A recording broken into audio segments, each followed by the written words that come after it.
If you look around right now, it really feels like every single company on Earth wants to claim they are engaging in green innovation. Oh, absolutely. It's everywhere. Right. Like you click on literally any corporate website today, and you're instantly bombarded with pictures of, I don't know, dew-covered leaves, wind turbines spinning against a blue sky, or someone's hands cupping a little pile of dirt with a tiny sprout in it. Yeah, the classic corporate sprout. Exactly. And it creates this overwhelming expectation for you, the consumer, that sustainability is just, well, a switch a company can flip. Like the board of directors decides to be green on a Tuesday, they write a glowing press release on Wednesday, and boom, by Thursday, they are magically innovating.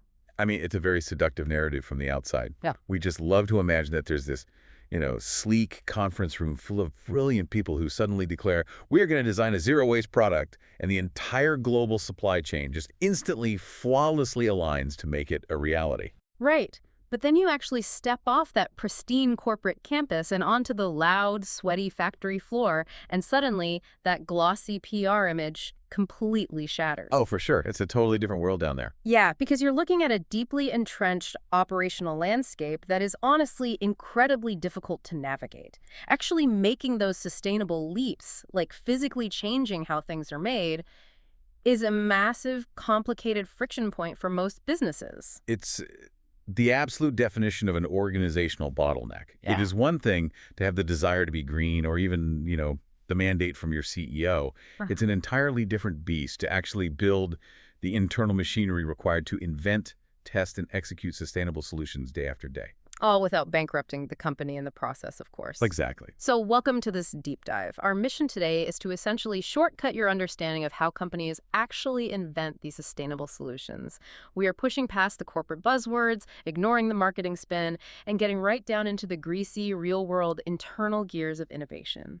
And to do that, we have a really incredible grounding text today. It's a 2026 research article from the journal Business Strategy and the Environment. Yeah, and the title is a bit of a mouthful, right? It is, yeah. It's called Explaining Green Innovation from a Knowledge-Based Dynamic Capabilities Perspective. But, what makes this study so rich isn't the academic title, it's the actual data. Right, because they didn't just study regular tech companies. Exactly. The researchers, Nauman, Kadir, and Malik, they didn't just survey a bunch of Silicon Valley tech startups. They went into the trenches. They pulled data from 203 respondents working deep inside manufacturing firms, specifically in the textile industry in Pakistan. Okay, let's unpack this, because before we can understand how green innovation is like physically happening on a factory floor in Karachi or Lahore, we really have to understand the invisible theories that dictate how a company thinks. Right, the underlying framework. Yeah, and in the academic world, there are usually two competing theories that try to explain how a business manages to innovate at all. But this study does something really cool. It basically refuses to choose between them and just mashes them together. Yeah. And to understand that mashup, we first have to look at the ingredients. So the first theory is called the knowledge-based view, or KBV. Okay, so what's the core idea there? The core idea is that a company's greatest strategic resource isn't its cash reserves, its real estate, or even its physical machinery. It's the knowledge it possesses. Right. But we aren't just talking about, a textbook you can buy off a shelf. We're talking about unique, hard-to-replicate, tacit knowledge.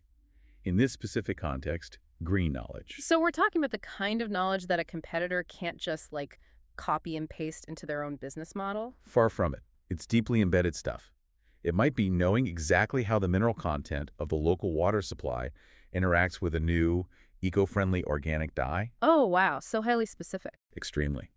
Or it might be the deeply cultivated relationships you have with local farmers who supply sustainable cotton. The knowledge-based view basically argues that if you possess this unique pool of environmental insights, you have an inherent competitive advantage. Your shared secret understanding is what fuels your eco-efficient solutions. Exactly. But as a standalone theory, KBV has a rather massive blind spot. Which is what? Well, it does a beautiful job explaining how a company accumulates knowledge over time. But it fails to explain how a company adapts that knowledge when the external environment suddenly shifts, like the market changes, and suddenly your deep knowledge of an old process is just useless. Right. And I'm guessing that gap brings us to the second theory. Yep. Dynamic capabilities theory. Got it. Dynamic capabilities is all about organizational agility.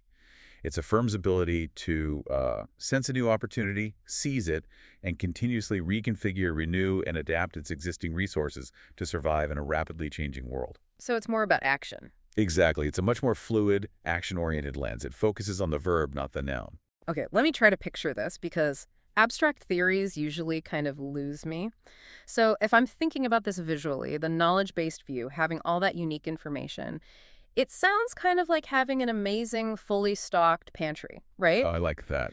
Like you have the absolute best rare ingredients. You've got the imported truffles, the saffron, the cold-pressed olive oil. That is your strategic resource. Your competitor does not have that pantry.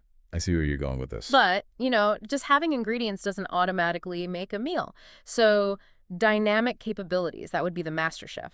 It's the person who can actually look at those ingredients and improvise when the recipe suddenly changes or, I don't know, when the oven breaks down or a VIP customer suddenly announces a massive allergy to your main ingredient.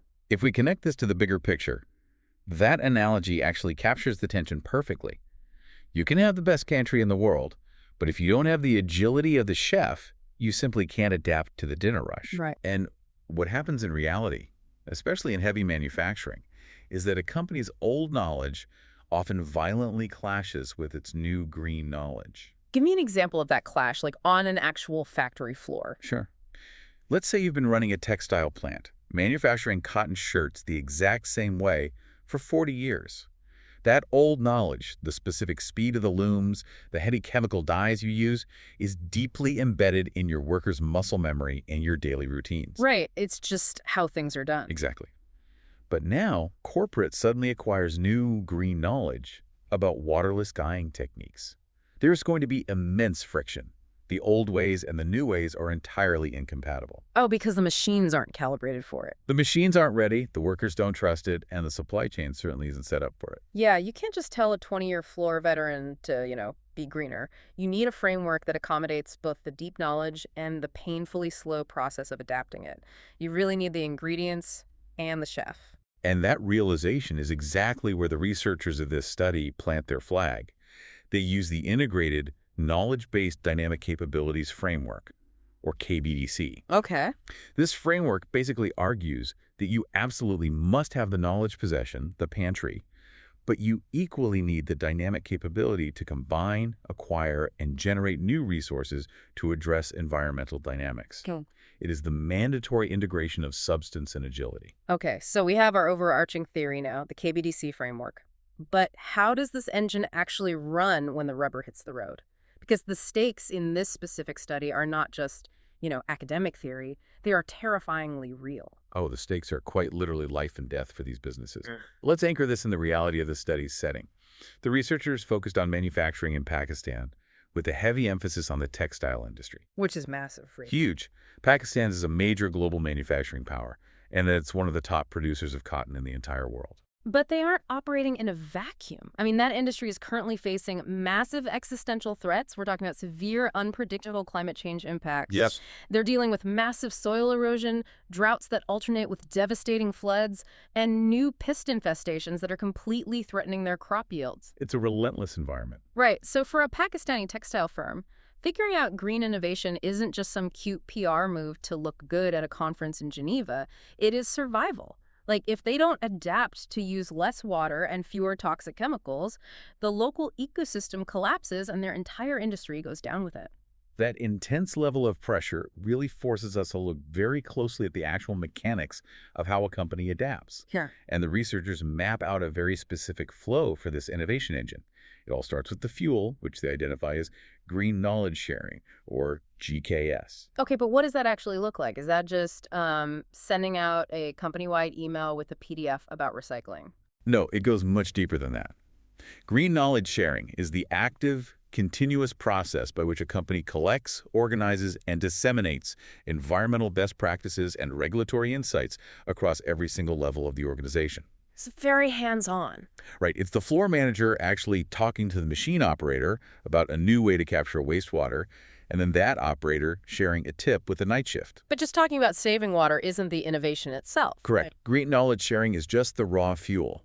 That fuel has to power two critical mediators. Think of them as the massive pistons driving the engine. Okay, pistons. I'm following. The first piston is knowledge creation. This is the organization's ability to take that shared information and actively generate brand new ideas, new ways of performing routine tasks, and new product-specific technologies. So it's applying it. Yes. Innovation almost always starts by taking things you already know and recombining them in novel ways to solve a totally new problem. Okay, so green knowledge sharing sparks knowledge creation. What's the second piston? The second, and arguably the most crucial, is innovation capability, or IC. How do they define that? The study defines this in a very specific, demanding way. They call it the ability to continuously transform knowledge and ideas into new products, processes, and systems for the benefit of the firm and its stakeholders. Continuously transform. That phrasing feels really important. It implies an actual operational reflex, not just a one-off project. Absolutely.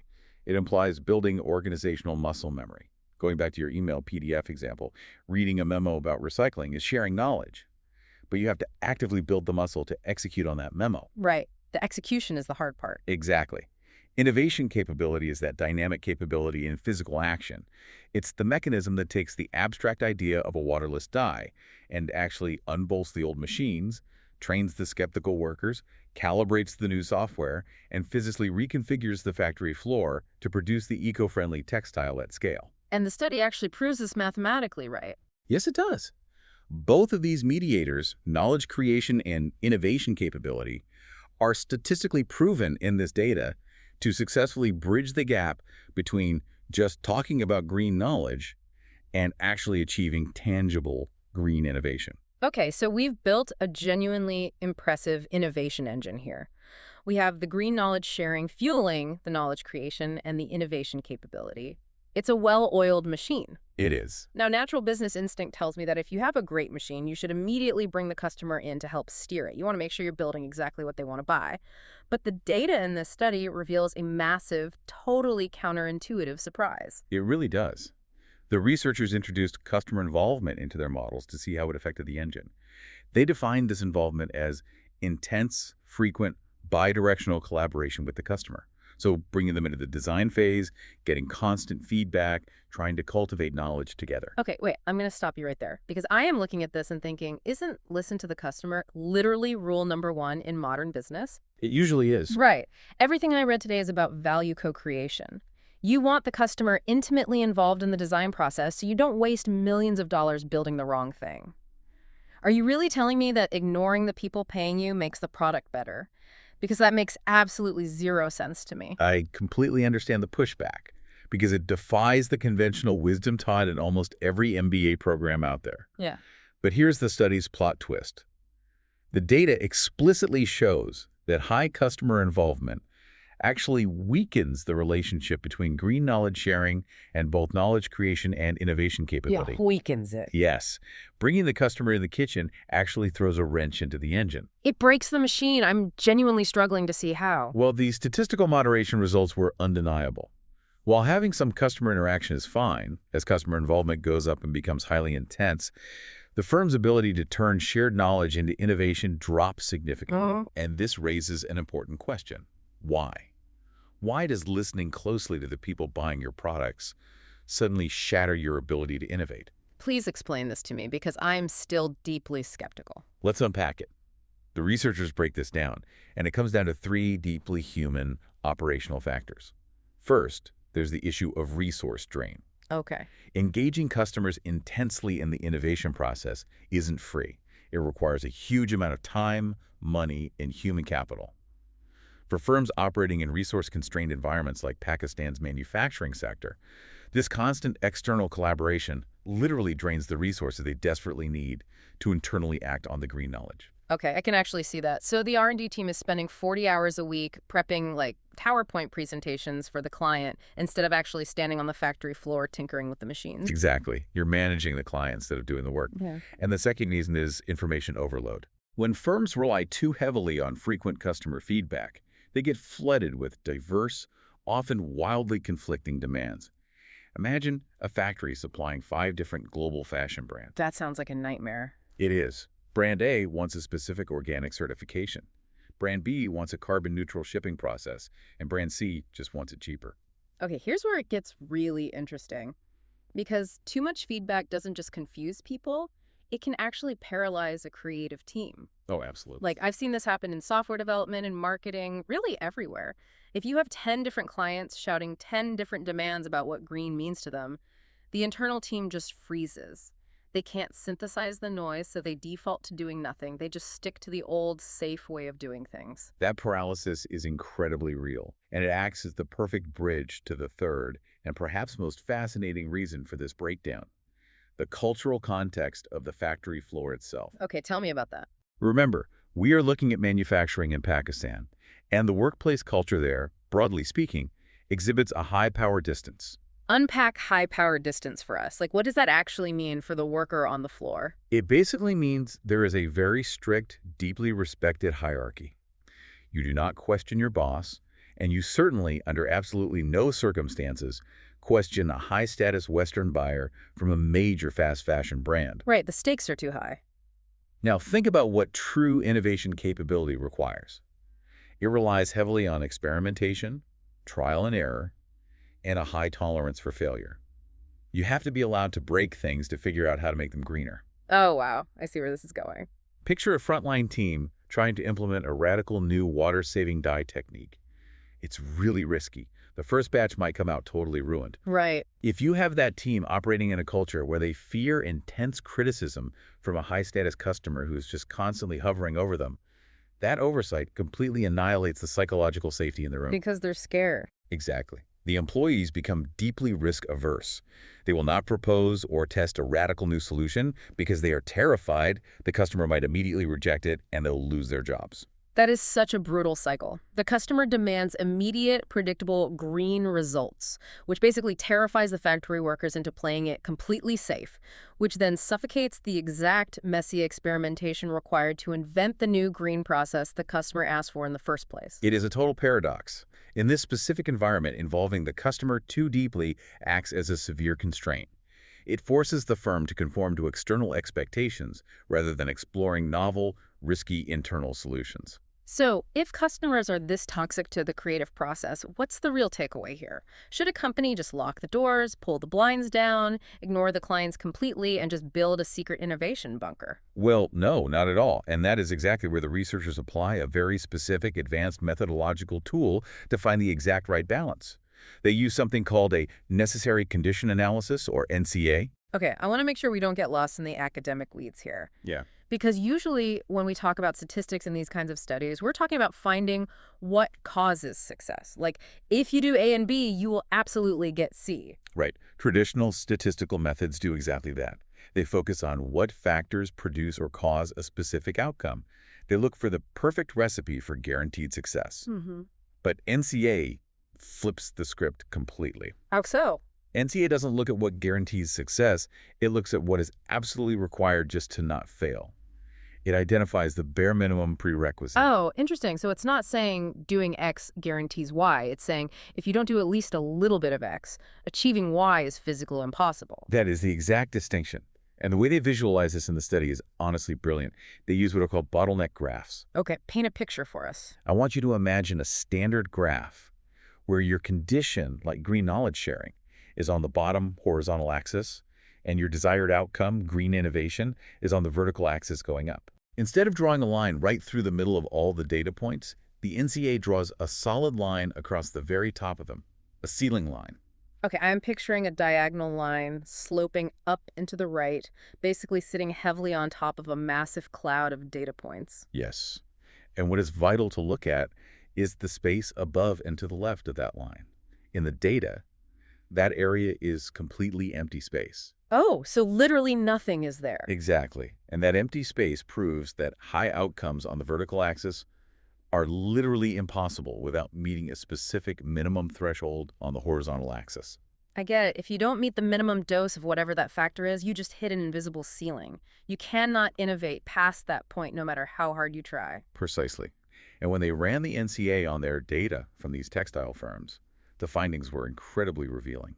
Things like green knowledge sharing, innovation capability, and knowledge creation all showed up as having moderate effect sizes. They're all absolute necessary conditions. So you cannot have zero knowledge sharing and expect to innovate. But what about the customer? Because Yeah. we literally just spent 10 minutes talking about how the customer actively breaks the machine and terrifies the workforce. Did the NCA say we can just get rid of them? Well, what's fascinating here is that customer involvement also showed up as a strict necessary condition. Wait, really? Yes. Yeah. The bottleneck graph for customer involvement proves that while too much of it is deeply toxic and weakens the engine, a baseline level is still a strict prerequisite for high green innovation. The data shows you cannot achieve high outcomes with absolutely zero customer input. Ah, so it's entirely about finding the Goldilocks zone. You need just enough customer feedback to ensure you are sensing the market, understanding their actual unmet sustainability needs, making sure you aren't building something completely useless. Exactly. But you cannot let them have so much involvement that they are holding the steering wheel and micromanaging your R&D team's daily messy experiments. That is the ultimate operational takeaway. Identifying these bottleneck levels allows a firm to allocate their resources optimally.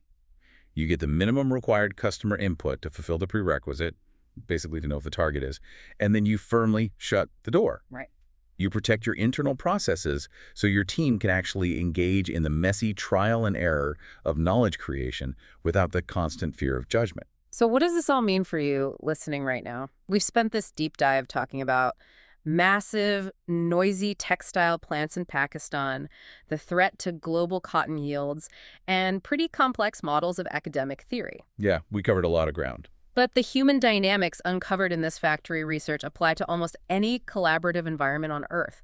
Like whether you are running a global manufacturing supply chain or you're just managing a small creative team trying to launch a new software project, the mechanics of innovation remain strikingly similar. Oh, absolutely. The core principles translate perfectly. First, you really need the substance, the green knowledge sharing. You have to actively fuel your team with the right information.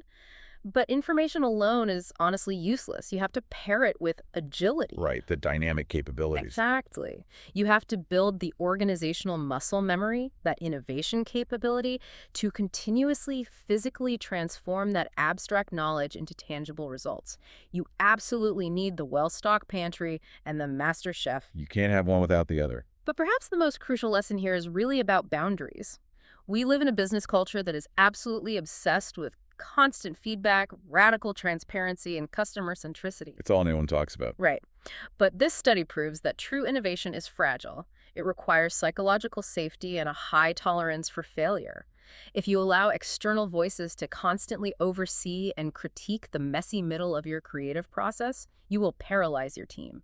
You really have to find that Goldilocks zone of feedback. Which is easier said than done, of course. Definitely. Which brings us right back to where we started.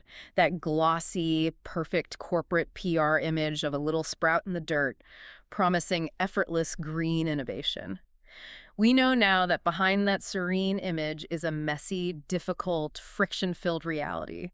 It is incredibly hard work to change how things have always been done. It's the hardest work there is. So I want to leave you with a final thought to mull over today. We saw very clearly in the data how the presence of high-status customers, people with perceived power, can completely paralyze a team's willingness to take risks and experiment. Right. Think about your own workplace or the specific projects you are trying to get off the ground right now. Are there high-status voices? Maybe an overbearing boss who needs to be CC'd on every single email, a demanding client who wants daily updates, or even a highly vocal social media audience that you are letting steer the ship? That's a great question to ask. Are you letting them into the kitchen so much that it's actually suffocating your team's psychological safety and their ability to innovate? Because sometimes the most innovative thing you can possibly do is learn when to stop listening, close the door, and just let your team get to work.